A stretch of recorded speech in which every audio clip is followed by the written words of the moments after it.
Now, our special guest this morning is Sweta Kartika, a comic artist with a number of amazing creations under his belt.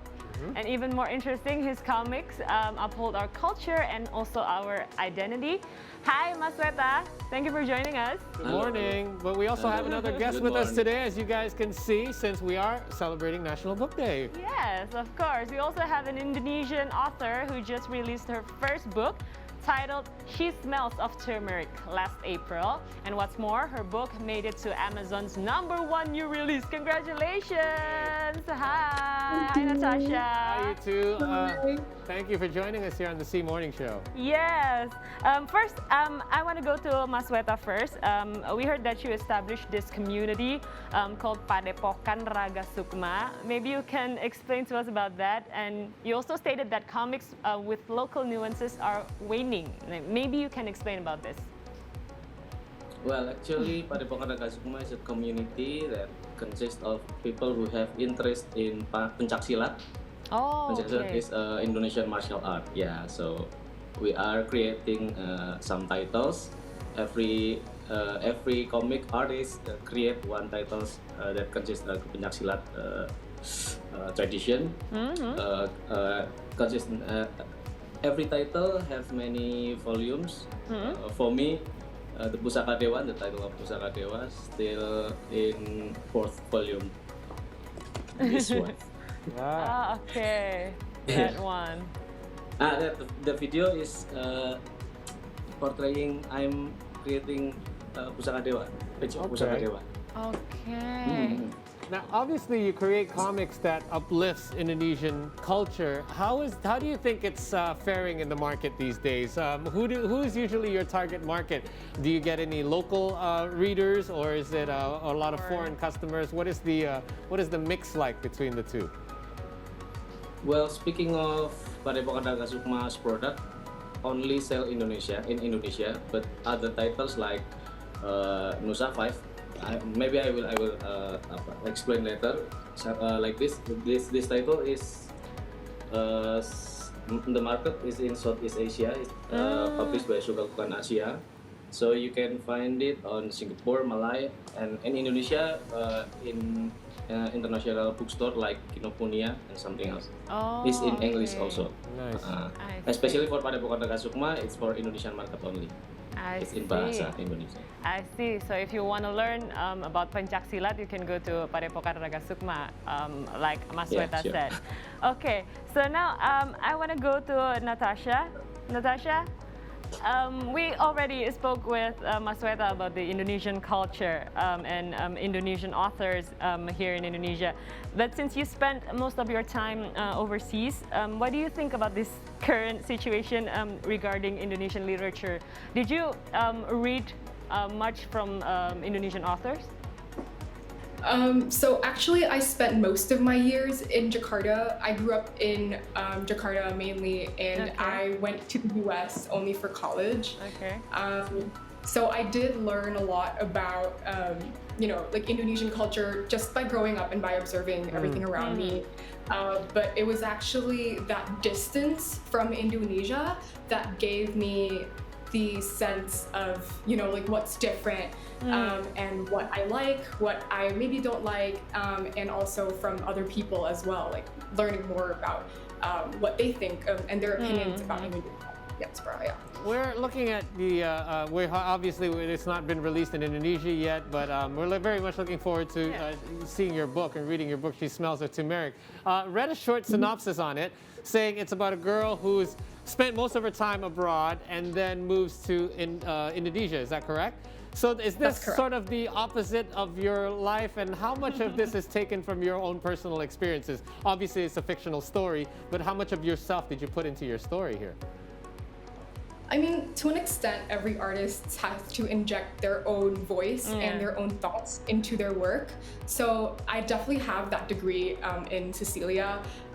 But, this book is very fictional, but I think the main part that translates from my own life into Cecilia's life is really the diaspora, post moving abroad and really seeing how things can be different But the difficult part of that was also kind of distancing myself, because while it's easy to say that, okay, now that I've moved abroad, I can see what I like and don't like, because I've lived and grown up in Indonesia, it's hard to kind of, find that distance and to remove that blindness from being biased by the culture.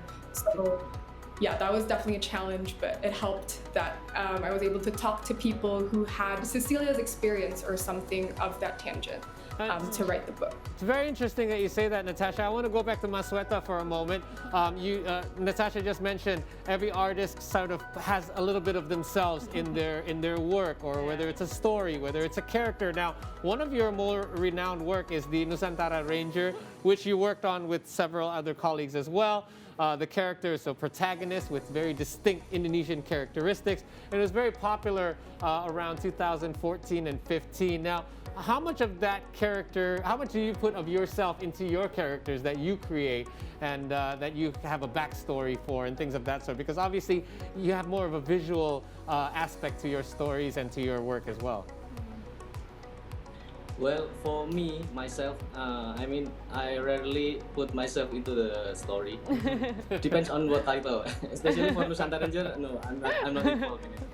I'm just telling a story, researching with my colleagues in 2014. But in the middle of the creation, it's about maybe at the end of the creation of Nusantara Ranger, we got call from Sugaukan Asia. That's why we recreate the titles of Nusantara Ranger to become Nusafai. This one is, it's a rebooted version because there's several copyright issues. Like Nusantara Ranger is basically an Indonesian Power Ranger. Right. So the concept of Ranger, we call it Super Sentai, is owned by Toei Animation. So we don't want to have a conflict of interest. So we recreate the concept from Super Sentai to various superheroes, something like this. But it was very popular. Are you planning on continuing to work with these characters? It is continuing. Right now it's published 2 volumes in Indonesia and also in Southeast market. Yeah, the first volume and the second volume. The second volume just published 3 months ago. Oh, nice! Congratulations. Yeah. Okay. And one thing that I'd like to ask you is also about Pusaka Dewa, because many have said that it was touted as the Japanese version of the Game of Thrones. I'm a big fan of the show. Game of Thrones. Can you give me a synopsis of the story, maybe a little sneak peek before I read Pusaka Dewa? Well, it's actually about pendekar. Pendekar, it's like Indonesian heroes, Indonesian traditional heroes. Yeah. Knights, maybe. Yeah. We don't have a similar term for that. Pendekar. Yeah, it's like about the story of a pendekar. Okay. Reaching out the throne for the dignity by collapsing keris. You know keris, pusaka dewa. This term mentioning keris Indonesia, keris Jawa. Okay. So this is the main Japanese element of the topic. Okay. Yeah, the main element of the topic. There's something I want to ask you about one more piece of work of yours. I myself am a sports fan. One of your works that caught my eye was you recently released Garuda 11, which tells of a football school consisting of players from various regions from around the country. Your other works, you've had romance, action, horror genres that contain elements of Indonesian culture and characters.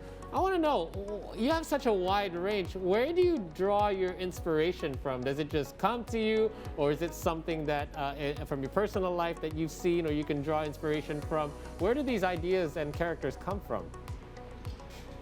Well, depend on the title, I guess. For Garuda 11, you mentioned Garuda 11 is a collaboration project with a movie producer in Indonesia. We create something football theme that rarely happen in Indonesia. With that theme, comic or maybe movie rarely fly in market.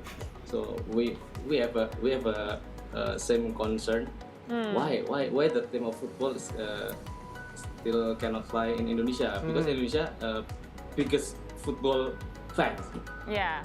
That's Yeah. why That's we're trying to seeking for the answer by creating the new work, Garuda 11. That's the Okay. first. Maybe for the most inspiration, I have childhood. All I create today is based on my childhood experience, like horror okay. or culture. My Yeah. father is a budayawan in Indonesia. We don't Yeah. have the term. Maybe a culture expertise. Okay. I love Pendekar story because of my mother read all the books of Pendekar. Yeah. My father is also a comic artist, but Okay. local popular. Okay, so it runs in the blood. And the right, horror, yeah. Mas Sweta? Horror is my very childhood. I live in the small village. Yeah. Back then we have no electricity, so that's the main content of horror, darkness. Okay. Thank you for telling us, Mas Sweta. Now, I want to go back to Natasha. Natasha, I want to talk to you about cultural differences because you wrote it in your book. But what form of a research did you do when you're working on your book? Because it is finished in 4 months. Am I right? pretty the fast. first draft The was first finished in draft. 4 months. Yes. Still, it's amazing. Yeah, can you So elaborate Yeah. more on the research process during this writing of this book? yeah, definitely. Honestly, the research consisted mostly of interviews with, again, like what I said, the people who moved from abroad to Indonesia or vice versa, because they have a lot to say about their own personal culture shock experiences and what they found jarring. So I remember I interviewed someone and they mentioned that, back in the US, or, like I think they came from Singapore actually, they could go jog outside, but they couldn't. Well, they tried to jog in Jakarta, but it wasn't the same, or they just felt so suffocated by the pollution. So that was something that I found really interesting, and that I would never know because I'm not a jogger. So I found that super interesting, and I put it in one chapter of the book.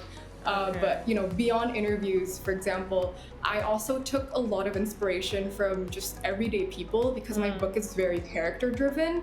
So I ended up really researching people, and beyond interviews, what that meant was looking at like tabloids and celebrity features, and even LinkedIn profiles and blogs. So, because you can really tell a lot about a person just by From looking LinkedIn at profile? their Google profiles. Yeah. You just reminded me I need to update my LinkedIn profile. Anyway, so I think this is something. Look, I'll tell you, I am a jogger, and I can tell you there is definitely a difference between not being able to jog here and if you just go like to your neighboring country just because of the air pollution. Now, I think just because of that, I think that's why people are able to relate to your book. Obviously, we mentioned it earlier that you've already on Amazon hit #1 new releases. Is that correct? So congratulations for that. Congratulations. But this Thank is you your so much. this is your first actual book, right? I mean, before you've written other stuff, literature such as poems. What was the difference like transitioning to actually writing a book? Did you run into any problems? Did it turn out exactly the way you expected? And obviously, did you expect to have this much success on your first try? Writing poetry is very different from fiction, and it was definitely a challenge to transition because poetry writing is very technical. Right. But I think from there, I learned a lot about language control and word choice, which I think are really the fundamentals of creating a really strong and impactful fiction piece. And also poetry, at least to me, I'm not sure if this applies to other poets turned fiction authors, but poetry helped me kind of develop this perspective shift and really enabled me to write Cecilia's character because she's so different from me. So I was able to look at things from a different point of view, right? Like in poetry, you would comment on social issues by using imagery or metaphors. Right. And in this case, I had to comment on Indonesian culture and talk about Indonesia from the perspective of a foreigner, which I wasn't, right? So this perspective shift was kind of a soft skill that I didn't anticipate having to take on, but it was definitely very helpful. And with regards to the success, I did not expect this much success. I've been wanting to write since I was 6, write a book, since I was 6, and that was 14 years ago. And to be here today already is a blessing. To have a book in my hands is such a blessing, but to be able to top Amazon charts is another, mind-blowing thing of itself. It's just icing on top of the cake, and obviously great things happen to those who least expect it. So good for you. Great for you. And Natasha, because today is National Book Day, do you have any hopes for Indonesian authors? And do you have any specific favorite author from Indonesia? This person is not she's not like an Indonesian author, as in she doesn't write in Indonesia, but I really, really admire Tiffany Sao. Okay. She is a Australian author, but she is Chinese Indonesian, and she's a translator here. She translates for I think Eka Kurniawan and a couple other Indonesian poets and authors. And her book that recently came out in, I think last year, called The Majesties, is an amazing read. It's a very dark version of Crazy Rich Asians, but set in Jakarta in, Sounds like our kind of thing. 1998. I'm So it's a very interested. interesting read. Okay. Sorry? So I want to throw the same question at Mas Sweta. You have been such an integral part of Indonesian literature, and Indonesian literature has obviously been a big part of your life. What does National Book Day mean for you? Well, book is my life. My father is also a writer, but a local writer. He created a book depicted my homeland. Kebumen. Kebumen is one of the small town in Central Java. My father wrote Kebumen Beriman, the book is that. So I basically live with the book since I was little. So National Book Day is our time to celebrate that book is still our window of the world. So I will create more of books so people can, I don't know, maybe learn some culture without being what do you call it? Without having to come here? No. I mean, one of the point is that. Okay. But I mean, with the book, we can celebrate diversity by maybe the various creator and also the content. Okay. I believe that's a great moment. We are glad that there is a day that celebrates both of you and all the other Indonesian literatures and authors in this country, because I don't think there's enough importance that's stressed on you guys, because I have a little one, she has a little one at home, and we're trying so hard to get them off their gadgets because we grew up on books, and we hope that kids of these days will continue to do the same. So we hope that you both will continue to do the same and provide us with more literature to entertain and educate us. And enjoy the day. It is National Book Day, so congrats to you both. And we look forward to more works of art from you guys. Thank you so much for your time. Thank you, Natasha. Thank you, Mas Sweta. Thank you.